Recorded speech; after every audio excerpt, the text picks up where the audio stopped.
Hello and welcome to the third episode of the Strategy Edge. I'm your host, Keerthana Venkatesh, and today we have Christopher Roberts back with us, the Managing Director of Engage Strategy and an expert in the world of brand strategy.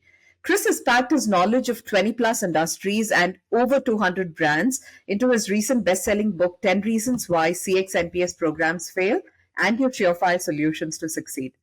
In this episode, we'll be exploring a very intriguing topic, which is both CX and Net Promoter Score or NPS is very easy to understand. It is extremely hard to execute.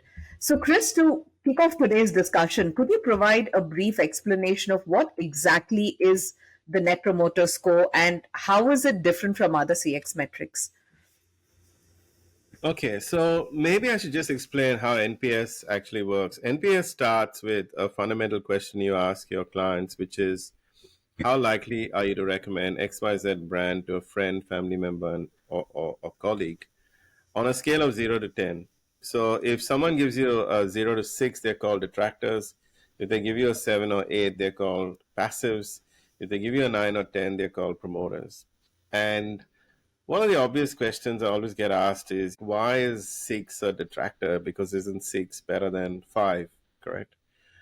The fact of the matter is that there are two reasons why we find NPS really works. One is you're sending a clear message, mainly internally, that you're not interested in just satisfaction. And if someone gives you a 6 out of 10, they're just mainly satisfied, right? Um, and that message is a very strong message to say we want to rise above just offering satisfaction. And honestly, in this day and age, do you think satisfaction is enough? You have to aim higher to really make a difference and make a mark. So that's how the actual question works.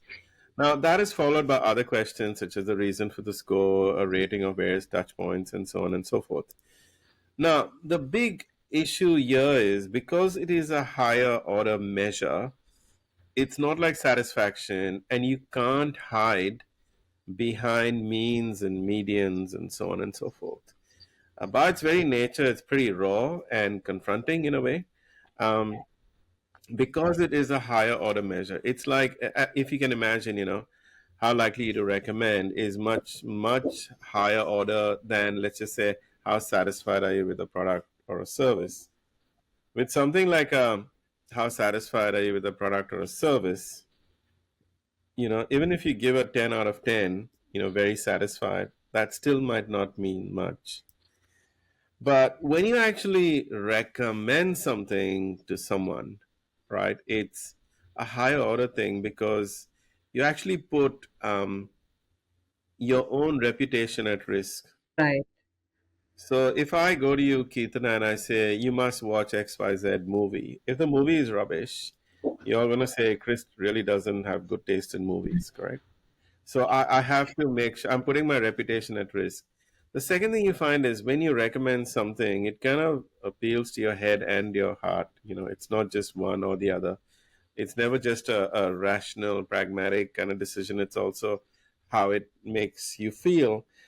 And that's why it is different from other CX metrics. It's just the standard is higher. Um, and that's what makes it stand out. Now, the best thing about it is because it's a higher order measure, if you execute it well, you can get, amazing results in terms of increased loyalty, increased recommendation, increased repurchase, etc. Now, you've mentioned NPS is a higher order measure. So, what exactly does it mean? And why should businesses pay attention to it as more than just a number? Because I think most businesses look at it as a number. They look at CX score as a number. But I've read the book, and in the book, you've always said it needs to be a discipline. So, if you can shed some light on this.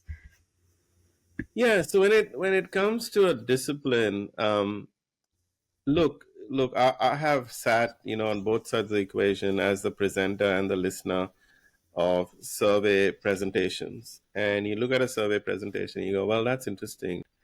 And when we say it's a discipline, it's about looking at what your customers are saying and taking action.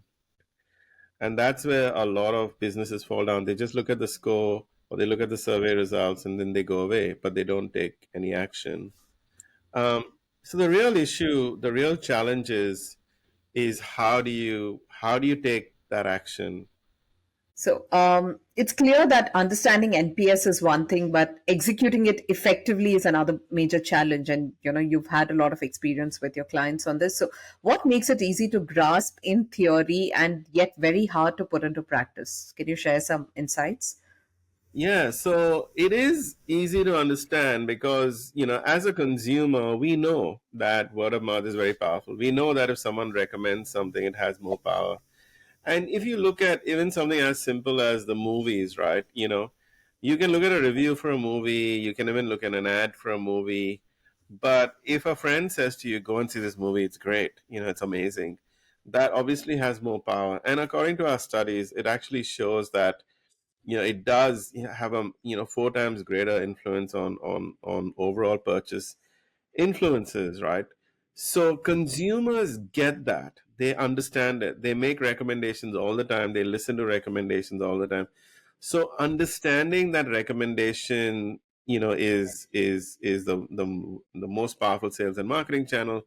Word of mouth is very powerful, negative and positive. People get that, as consumers they get it. So that is not hard to understand, but then the issue becomes, how do you execute it? And Right. when it comes to executing it, the challenges become twofold. The first thing is that it's not like satisfaction. So you need propositions, experiences that are worthy of recommendation, which is a much higher order ask than just increasing satisfaction. And that is a challenge. And the second part is it really requires an organization wide transformative approach, because to create a promoter, as an example, you're only as strong as the weakest link. So Right. let's just say you have multiple touch points and you have products, and you'll never create a promoter if someone says the product is great but their service is not good. Or you'll never create a promoter if you say, oh, their product is not that great but their service is excellent and their price is amazing. Everything has to be good, and that means the whole organization has to rally behind this one metric and the one discipline behind it. So those are the main reasons why it's easy to understand conceptually because we are all consumers, but when it comes to executing it, it is quite a challenge. Right. So, in your discussion, you also mentioned the power of word of mouth and how everyone understands it. Like the example that you're probably given is that of the movie and the risk that a person takes when they recommend that. How do businesses need to stand out and be worthy of this kind of recommendation in the eyes of their customers? So, what role does rational appeal play in this? Yeah, so what businesses have to do to succeed in this is recognize that it is a discipline, right? So the discipline is quite simple, but it requires businesses to take action. And the high level steps are, you conduct a survey, right? When you conduct a survey, you need to identify your key pain points and your key drivers. A key pain point is obviously something that is broken and needs to be fixed, that is causing a lot of angst to customers. And key drivers are things that are having a bigger impact on your net promoter score than other things. So once you identify those things, the next thing you need to do, and it's a best discipline, to contact detractors. To contact detractors, one is to find out what the issue is and try and fix it. But typically, what you find is detractors just want to talk to someone, Right. and just talking to them really really helps. And the third thing is to neutralize any negative word of mouth, because that can be very brand damaging. So once you get a detractor, to call them, I think, and understand the issue and try and resolve it is really critical. um, the next thing is, once you understand your key pain points and drivers, you have to engage your staff, because at the end of the day, your staff, are the ones that actually deliver the experience, whether they're in the back end making a technology that delivers the experience or they're directly delivering the experience. You've got to get your staff involved to develop action plans to say, if you've got a theme, let's just say the theme is that the contact center, as an example, the staff could do with an increase in training, and what training courses are we going to introduce. So you need to get teams involved to develop action plans. Now, it's very easy to kind of like at a very high head office level to actually say, oh, well, we know what ideas we need to generate. And you need to do that cross functionally anyway. But getting frontline teams involved is really important because, the old saying of without involvement, there's no commitment is very much a case. So you can go to them and say, I want you from now on to do X, Y, Z, or you can invite them in the design and delivery of great experiences. And that helps not only come up with innovative ideas because, they're in the best position to know what works and what doesn't work, but it also helps in terms of employee engagement as well. Um, and the last point is, and this is forgotten, so it's like if there's a detractor as an example, it's all systems go, everyone gets all hyped up, but when a promoter is created, no one says anything. There's deadly silence. So Right. appreciating and recognizing teams that are creating promoters is really important.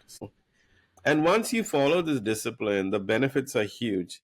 You can reduce your costs because you streamline your processes and systems based on customer feedback, make it better, reduce complaints, increase efficiencies. Your customers become more loyal and they become your ambassadors. They become like one arm of your marketing program. So the benefits are absolutely huge. All right. So, Chris, why do you think it's important to view CX NPS programs as a transformative discipline rather than just surveys or scores? Yeah, so look, a lot of organizations plonk the NPS question into a current survey, and then they say they're doing NPS, but they're not really doing NPS because they're not following a discipline. And I'll explain that discipline in a second. The other people that they do it is they just do it to get a score because it is an organizational KPI or some senior executives KPI to say what's the score. Um, but the way it becomes transformative is you have to look at it as a discipline that takes the entire organization and makes it more customer centric or customer focused. So it's like getting the whole organization behind this one discipline. And the way to do that, you have to ask the question and take action. But the other thing I'll add to this equation is that you need to look at it as a strategic conversation you're having with your clients. Right. So what I mean by that is you have three types, right? Three segments. You have promoters, you have passives, you have detractors. Now, when it comes to detractors, it's pretty simple. You're trying to find out what went wrong and what can you do to fix it, correct? Now, when you come to passives, passives give you 7 and 8 out of 10. So they think you're good, they just don't think you're great. Right. Right. So for them, the conversation has to be, if there was only one thing we could do to become better, what would that be? So they tell you what you need to do to go from being good to great. They tell you the moments of wonder that you can potentially look at doing. So, a very important segment, especially if your net promoter score is pretty good to great, then once you have the feedback from passive, you can really improve your net promoter score. That's right. And then when you come to promoters, these are people who are promoters. They think you're great. They are highly likely to recommend you to people. And with them, the conversation has to not be what more can you do because they're already promoters. The conversation has to be, if you had to describe us to someone, what would you actually say? Now, when you ask this question, they literally tell you what you're doing really well, right? It gives you a sense of, if we keep doing this, we will do better. And that's where the transformative element comes in. When you listen to what promoters are saying, find out what you're doing, who and what is creating these promoters, and share best practice. When it comes to passives, it becomes like a case of they give you clues as to what it takes to go from being good to great. And when it comes to detractors, they tell you what you're doing wrong and you need to fix. Now, Right. each of these segments are sending you very, very powerful messages to build a much stronger organization or brand. And in this conversation, if you involve your staff in the process and involve them in the design and delivery of creating these great experiences, then then you're kind of on a winning track. Right. No, that's some very practical advice. So, given that, what are some practical ways to ensure that the CX or NPS program is embraced as a cultural shift within the organization? Hmm. In my experience, I find that the first thing you have to do, because you know what, I can go to any organization and I can ask people, put your hand up if you're not busy, and no one will put their hand up because everyone is busy. So you're working in a world where everyone is busy, busy, busy. Now you have to get a program like this to get some airplay. And the only way you can do that is by selling the economics. So going back to our previous conversations around understanding customer lifetime economics, linking that to your net promoter score is the best way to get buy-in, correct? Once you get that buy-in and you develop the discipline, which we've already covered off, the next thing is to reward and recognize high performers, right? Right. Nothing like, everyone wants to be recognized, and doing that, I think, is really, really great. Sharing the results internally in a very open and transparent fashion is great. I mean, we had one client as an example that, of course, we offered them very fancy and strategic interactive dashboards, but in addition to that, they took a whole wall, and it was a very high wall, and they actually put little smiley, so a big green smiley if it was a promoter, a kind of like neutral smiley if it was a passive, and a sad frowny smiley if it was a detractor, and the open comment that they put as a reason for the score, and they stuck it up on a wall. All these like A4 size comments, and everyone who walked past would stop at the wall and look at the comments. So sharing the results in these kind of creative ways and the scores, and telling people that, you know what, we are very customer focused, we are listening to customers, and we're taking action, and these are our results, and we are on the right track, and we're improving.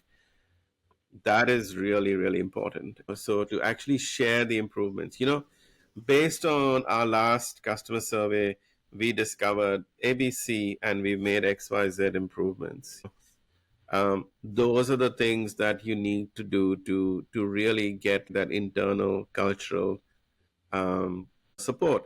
And you've got to have a culture of being open and transparent. A lot of people get intimidated with NPS results, but it really has to be a case of, there's no bad feedback, there's only learning. And if you have that mindset throughout the organization, then it's really, really good. Then you take the focus kind of away from the score and more in terms of what we need to do to improve the score. Right. Absolutely. So, what are some of the best practices to address this kind of resistance to change and to ensure that the NPS discipline is very smoothly implemented in an organization?